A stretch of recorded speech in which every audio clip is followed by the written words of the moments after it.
الحمد لله رب العالمين، والصلاة والسلام على رسوله النبي الكريم وعلى آله وأصحابه أجمعين، أما بعد،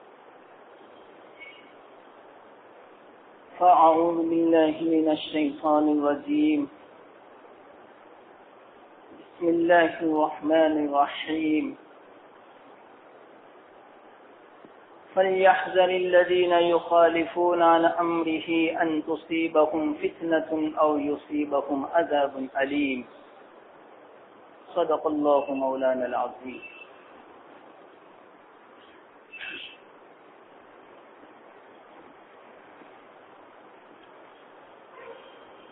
محترم دوستو، بزرگو،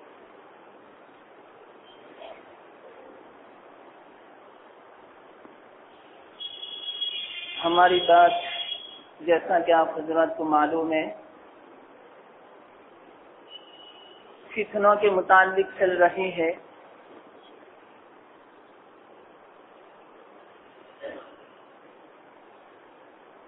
بات شروع کرنے سے پہلے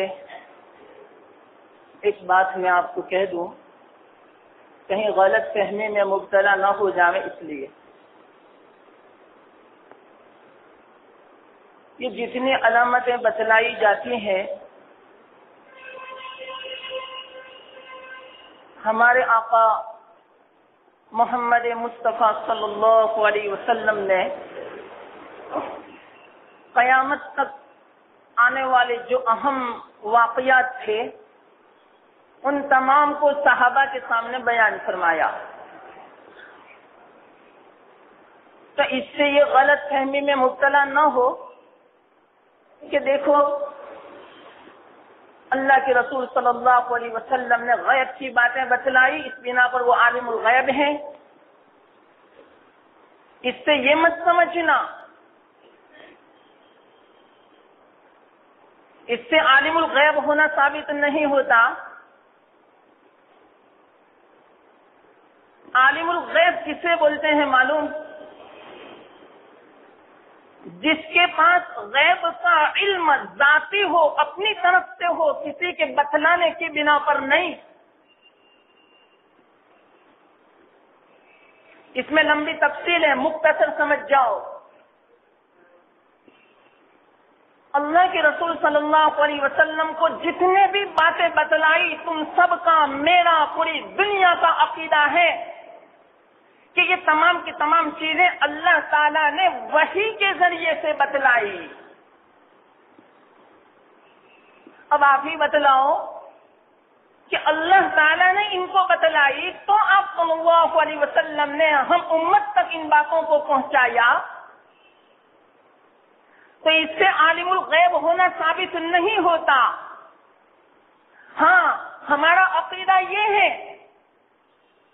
کہ اللہ کے رسول صلی اللہ علیہ وسلم کو جو علم دیا گیا، ایسا علم کسی نبی کو نہیں دیا گیا، اور اللہ کے رسول صلی اللہ علیہ وسلم کو آئندہ ہونے والے جو واقعات تھے اور اسی طرح جو خبریں تھی، بہت ساری خبریں اللہ تعالیٰ نے آپ صلی اللہ علیہ وسلم کو بتلا دیا، تو آپ نے وہ تمام کی تمام چیزوں کی خبر امت تک پہنچائی، تو اس کو عالم الغیب نہیں کہتے، اس کو بولتے ہیں، کلام مجید میں ہے ذالک من انباء الغیب نوحیہ الیک، یہ تو غیب کی خبریں ہیں جس کی ہم محمد کی طرف وحی بھیجتے ہیں، اس سے عالم الغیب ہونا ثابت نہیں ہوتا۔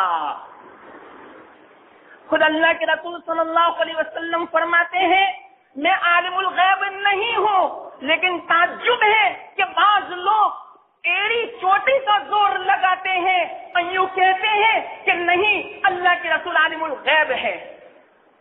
یہ تعجب کی بات ہے، آپ خود منع فرماتے ہیں کہ میں عالم الغیب نہیں ہوں، اور لوگ ایڑی چوٹی کا زور لگاتے ہیں کہ نہ عالم الغیب ہے۔ یہ بہت عجیب بات ہے، اللہ تعالیٰ صحیح سمجھ عطا فرماوے۔ یہ جہالت کی بات ہے، یہ علم کے نہ ہونے کی علامت ہے۔ کلام مجید میں اتنی ساری آیتیں ہیں کہ جس میں خود آپ نے فرمایا، اللہ تعالیٰ نے آیت کو نازل فرمایا کہ یوں کہہ دو کہ قل لا اعلم الغیب، میں غیب کو نہیں جانتا۔ ارے خود یوں فرماتے میں غیب نہیں جانتا، پھر لوگ کیوں اس کی کوشش کرتے ہوں گے کسی بھی طرح بس آپ کے بارے میں عالم الغیب ہونا ثابت کر دیں؟ سمجھ نہیں پڑتی بات۔ یہ تو لمبا مسئلہ ہے، لمبی تفصیل ہے، صرف میں نے مختصر بات کہہ دی، اس بنا پر کہیں کہ کہیں ایسا نہ دل میں خیال آوے کہ یہ کتنی خبریں بتلائی، اس سے تو عالم الغیب ہونا ثابت ہوتا ہے۔ اس کا جواب دے دیا۔ بلکہ اس سے تو ہمیں سبق لینا چاہیے، یہ جو خبریں دی نے اس سے تو ہمیں چوکنا ہو جانا چاہیے، بیدار ہو جانا چاہیے۔ مثال کے طور پر آج کل اگر مغربی میڈیا والے یوں اعلان کرے دنیا میں کہ 24 گھنٹے کے بعد زبردست طوفان آنے والا ہے، تو فلانے شہر والوں اپنا مکان خالی کر دو، مکان خالی کر دو، تمام جتنا بھی ضروری جو چیزیں ہیں ان تمام کو اپنے ساتھ لے جاؤ، تو ایک دنیا والے جب غیب کی خبر دیتے ہیں، حالانکہ وہ ایسا نہیں کہ 100% ہونے ہی والا ہے، تو اس کی خبر پر ہم کان دھرتے ہیں اور اس کی بات کو مانتے ہیں، تو یہ تو کون خبر دیتے ہیں؟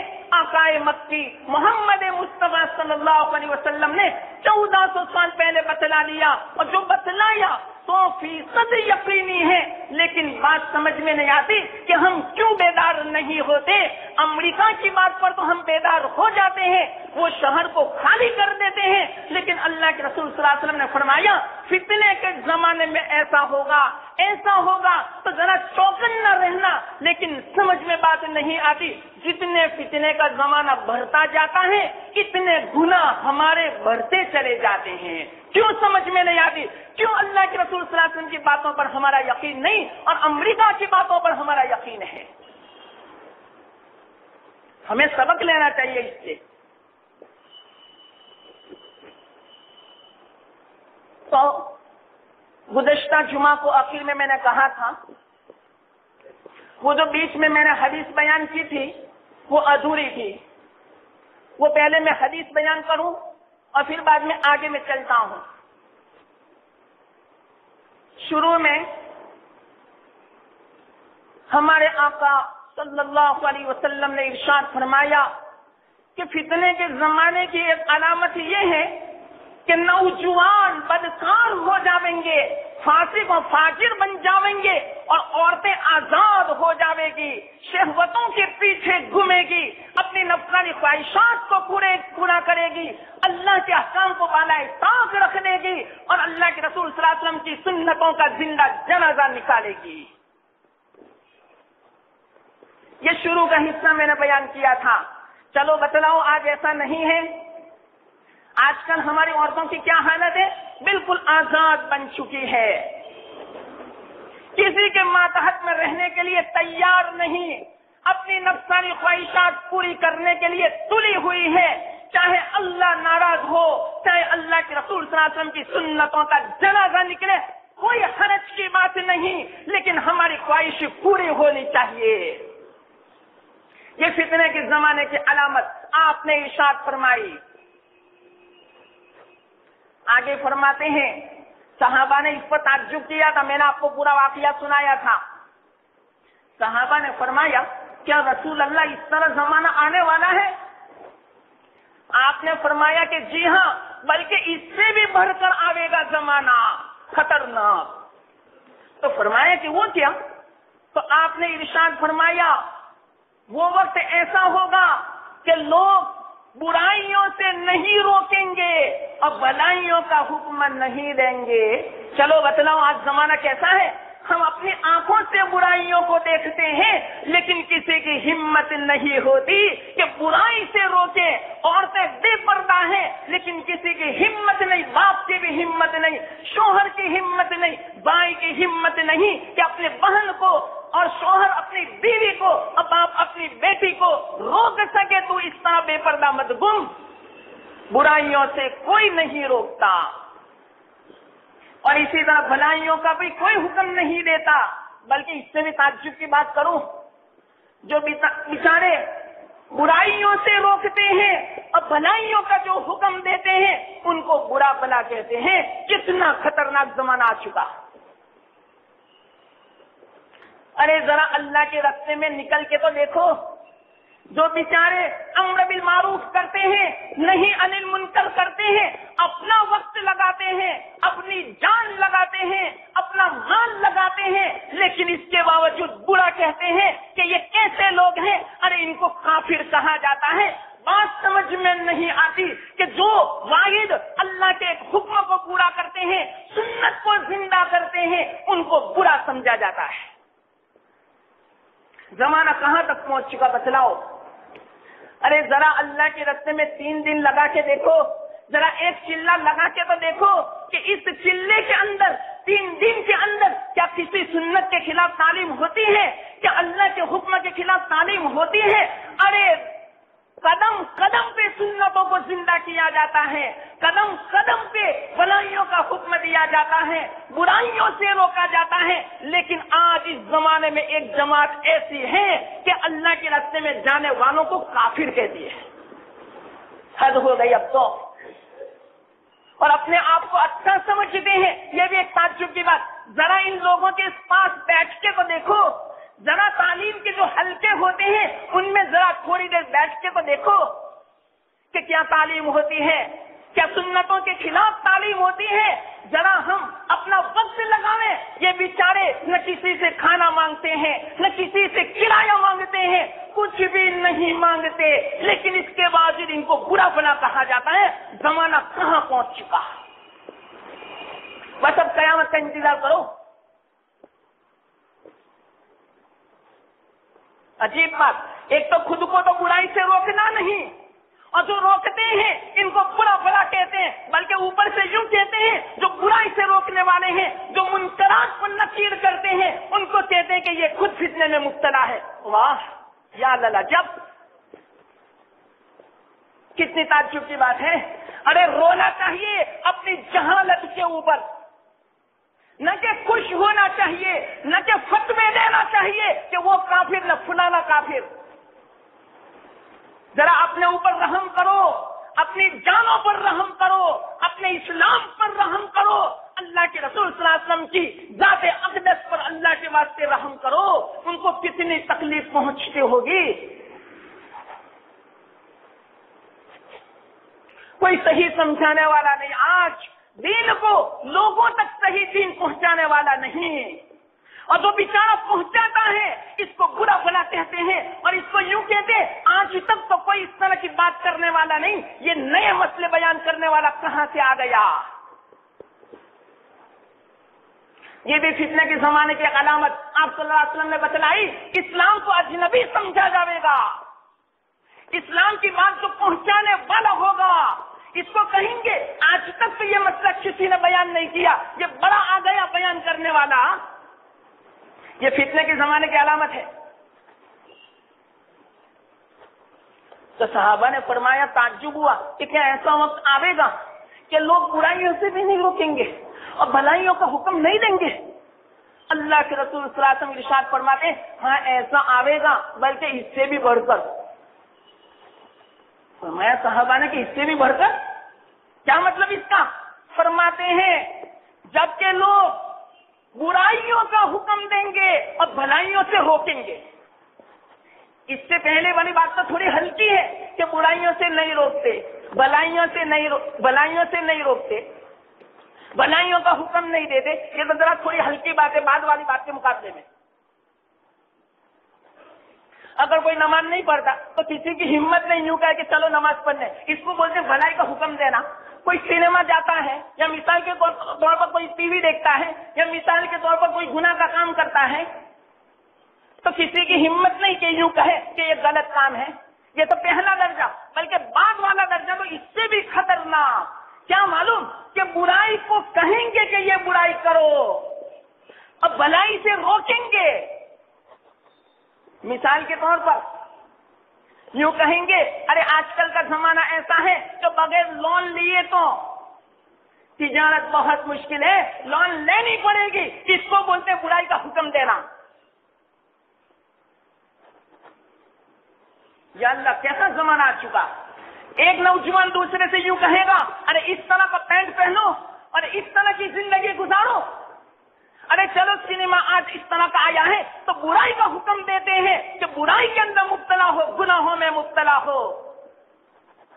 ارے کوئی سیدھی سادھی نکاح کرنا چاہتا ہے تو کہتا ہے یہ کیسا نکاح, ارے نکاح میں تو ویڈیو ہونا چاہیے, ارے ناچ گانے ہونے چاہیے, بے پردہ عورتیں گھومنی چاہیے, اس کو بولتے ہیں شادی. یہ کیسی سیدھی سادی.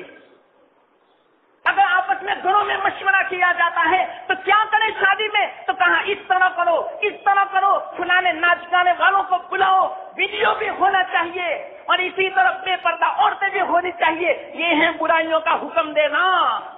سمجھ نہیں پڑتی, زمانہ فتنوں سے بھرپور ہے لیکن ہم کیوں گناہوں کی طرف دوڑ رہے ہیں. کوئی سمجھانے والا نہیں, کوئی کہنے والا نہیں کہ اللہ کے واسطے ایسی شادی مت کرو. اللہ کے رسول ناراض ہوتے ہیں.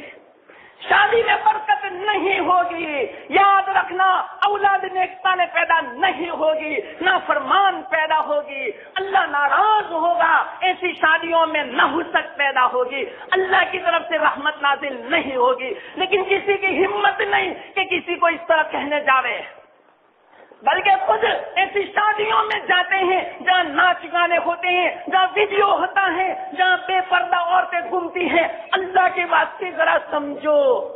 کب سمجھو گے کہ اللہ کا عذاب آئے گا؟ اس وقت مہلت نہیں دی جاوے گی. یاد رکھنا, کان کھول کے سن لو, بالکل تیاری ہے. قیامت کی یوں سمجھو, یہ سب علامتیں میں اسی لیے بتلاتا ہوں, قیامت بالکل سر پہ آ چکی ہے. کوئی بھی طرح سیدھی سادھی نکاح کرنا چاہتا ہے, کہتا ہے یہ کیسا نکاح کیا. دیکھو برائی بھلائی سے روکتے ہیں, سنت طریقے پر نکاح ہوتا ہے اس کو روکتے ہیں. یہ کیسا نکاح. یا اللہ کیا ہوگا, سمجھ نہیں پڑتی. پیسوں کا بھی اسراف ہوتا ہے, دکھلاوا ہوتا ہے اور گناہوں کا انبار ہوتا ہے. ایک گناہ نہیں کروڑوں گناہ ہوتے ہیں. ایسے نکاح میں کیا برکت ہوگی. اور مجھے تو سمجھ میں نہیں آتی کہ دیندار لوگ بھی ایسے نکاح میں جاتے ہیں. کیوں جاتے ہیں؟ وہ بھی گناہ میں سمجھے جائیں گے. ایسے نکاح میں اللہ کے واسطے مت جاؤ. اور اللہ تعالیٰ مسلمانوں کو توفیق دے دے کہ ایسے نکاح نہ کریں. تو یہ اللہ کے رسول صلی اللہ علیہ وسلم نے ارشاد فرمایا کہ برائیوں کا حکم دیں گے اور بلائیوں سے روکیں گے. یہ مثال میں نے دی, ہزاروں مثالیں ہیں. صحابہ نے فرمایا یا رسول اللہ یہ تو بڑا عجیب زمانہ ہوگا. ارے اس سے بھی بڑھ کر ہوگا. تو کیا اس سے بھی بڑھ کر؟ تو کیا اس سے بڑھ کر کہ بھلائی کو گناہ سمجھیں گے اور گناہ کو بھلائی سمجھیں گے. کتنا خطرناک زمانہ آج ایسا ہی ہے. اگر کوئی بیچارہ نوجوان, بعض نوجوانوں نے مجھے کہا کہ مولانا مجھے داڑھی رکھنا ہے لیکن والدین نہ کہتے ہیں کہ یہ کیا داڑھی. تعجب کی بات ہے, بھلائی کو برائی سمجھتے ہیں, نیکی کو گناہ سمجھتے ہیں. ارے داڑھی تو فرض عملی ہے, فرض ہے فرض. بعض نوجوان بیچارے آ کر کہتے ہیں مولانا داڑھی رکھنا ہے لیکن والدین بیچ میں آڑے آتے ہیں. بیوی نہ کہتی ہے, دوست احباب نہ کہتا ہے, ماحول نہ کہتا ہے. دیکھا اس کو بولتے ہیں برائی کو بھلائی سمجھنا اور بھلائی کو برائی سمجھنا. کیا مثال معلوم, ایک بیچارے بازار میں رہنے والوں نے, اس سے پہلے حرام کا بیان چل رہا تھا تو حرام کی باتیں چل رہی تھی تو انہوں نے کہا بھائی یہ تو ناجائز ہے. تو کیا کہا معلوم دوسرے مسلمان نے, ارے تو بڑا اللہ والا آ چکا, تو بڑا مولوی آ چکا, ارے سر وہ تو کہتے رہے اس طرح, ان کا تو فریضہ ہے اور اپنے تو وہی کرنے کا جو ہمارے من میں آوے. دیکھو بھلائی کو برائی سمجھنے لگے اور برائی کو اچھا سمجھتے ہیں. یا اللہ کیسا زمانہ آ چکا. یہ انتہائی نشانی ہے فتنے کے زمانے کی جس میں ہم مبتلا ہیں. یہ تو حدیث کا میں نے مختصر سمجھایا مطلب. آگے اللہ کے رسول صلی اللہ علیہ وسلم ارشاد فرماتے ہیں جس وقت بالوں میں سیاہ تیزاب لگایا جانے لگے تو سمجھو کہ فتنے کا زمانہ آ چکا. کتنے ایسے بتلاؤ اتنے زیادہ ہیں لوگ ایسے کہ جو سیاہ خضاب لگاتے ہیں یا تو داڑھی میں یا تو سر کے بالوں میں بھی لگا سکتے ہیں. اللہ کے رسول صلی اللہ علیہ وسلم نے ارشاد فرمایا جو سیاہ خضاب لگاوے گا وہ جنت میں تو سیاہ جنت کی خوشبو بھی نہیں سن پائے گا. سن لو بھائی, یہ فتنے کے زمانے کی علامت. ایک علامت یہ بیان فرمائی, مساجد کو سجایا جاوے گا. دیکھو میں صرف فتنے کی علامت بتلاتا ہوں, یہ جائز ہے یا ناجائز یہ دوسرا مسئلہ ہے, کوئی حرج کی بات نہیں, جائز ہے. لیکن اتنا تو اللہ کے رسول صلی اللہ علیہ وسلم نے بتلا دیا کہ فتنے کے زمانے کی ایک علامت یہ ہے مساجد کو سجایا جاوے گا. آج کل دیکھ لو ہماری مساجد کیسے مطلب کہ مزین ہوا کرتی ہے. تعجب تو یہ ہے کہ 1400 سال پہلے یہ باتیں بیان فرمائی, اور کیا فرمایا معلوم, مساجد کا نام رکھا جاوے گا.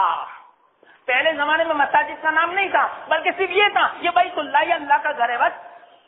اور آج کل دیکھو مساجد کا نام ہوتا ہے یا تو مسجد ابو بکر یا تو مسجد عمر, مسجد عائشہ, نہ معلوم کتنے نام ہوتے ہیں. یہ فتنے کے زمانے کی علامت ہے کہ مساجد کا بھی نام رکھا جاوے گا. اور یوں فرمایا مسجد کے ممبروں کو, مسجد کے میناروں کو بلند کیا جاوے گا.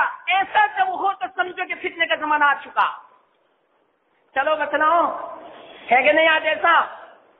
اور یہ فرمایا کہ مسجدوں کے بارے میں فخر کریں گے لوگ, ہماری مسجد اتنے کروڑ میں بنی, تمہاری مسجد اتنے میں. تو کوئی یہ سنے گا تو کہے گا ہم مسجد ایسی بنائیں گے آج تک کسی نے نہیں بنائی ہوگی, میں 2 کروڑ سے زیادہ خرچ لگاؤں گا. یہ فتنے کے زمانے کی علامت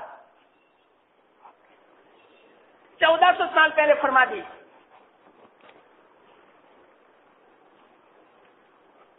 اور اسی طرح فرمایا مسلمان مالدار ہو جائیں گے. کیا مطلب اس کا؟ لمبی حدیث ہے, سنو. ایک مرتبہ عقائد و جہاں محمد مصطفیٰ صلی اللہ علیہ وسلم مسجد نبوی میں تشریف فرما تھے, صحابہ بھی تشریف فرما تھے. اتنے میں ایک صحابی حضرت مصعب بن عمیر رضی اللہ تعالیٰ عنہ مسجد میں داخل ہوئے اور تشریف لا رہے تھے. حضرت مصعب بن عمیر ان کے بدن پر صرف ایک چادر تھی اور وہ بھی پیوند والی تھی, اور وہ کپڑے کا پیوند نہیں چمڑے کا پیوند تھا. اللہ کے رسول صلی اللہ علیہ وسلم نے دیکھا رو پڑے. صحابہ نے فرمایا یا رسول اللہ کیوں روتے ہو؟ کہ میں مصعب کی زندگی کو میں دیکھتا ہوں کہ جب یہ کافر تھے, مکی زندگی میں تھے, اتنے ناز و نعم میں پلتے تھے, جتنا باریک و ملائم کپڑے پہنتے تھے, اور اسلام میں آنے کے بعد ان کی حالت تو دیکھو, اس غربت میں روتا ہوں. تو اتنے میں کیا فرمایا, اب سنو ذرا کان کھول کے, اے میرے صحابہ وہ کیسا زمانہ ہوگا جس زمانے میں آدمی صبح کا جوڑا الگ پہنے گا, شام کا جوڑا الگ پہنے گا. چلو بتلاؤ ہے کہ نہیں یہ زمانہ؟ دن میں 2 مرتبہ کپڑے بدلتے ہیں, کام کے الگ, گھر میں پہننے کے الگ, دوستوں کے ساتھ ملنے کے الگ, مجلس میں جانے کے, میٹنگ میں جانے کے الگ, سفر کے الگ. ارے ایک دن میں 4-4, 5-5 جوڑ کپڑے پہنتے ہیں. ارے بعضوں کے پاس تو 200 جوڑی کپڑے ہوتے ہیں. مجھے سمجھ نہیں پڑتی اتنے زیادہ کپڑوں کو وہ کیا کریں گے. اس کو بولتے عیش پرستی کا زمانہ. یہ بھی فتنے کے زمانے کی علامت ہے جو آپ صلی اللہ علیہ وسلم نے فرمایا تھا. عیش پرستی کا زمانہ آ جاوے گا. انواع و اقسام کے کھانے, ایک ایک دسترخوان پہ کتنے قسم کے کھانے ہوتے ہیں, اور کتنے جوڑ کپڑے ہوتے ہیں ہر آدمی کے پاس, اور عورت کے پاس کتنے کپڑے ہوتے ہیں. اس کے باوجود اس کا پیٹ نہیں بھرتا. بات سمجھ میں نہیں آتی. تو کیا فرمایا, وہ زمانہ کیسا ہوگا کہ صبح کو ایک جوڑا پہنے گا, شام کو ایک جوڑا پہنے گا. ارے صحابہ کے پاس تو ایک جوڑا کپڑا ہوتا جو 2 سال تک چلتا.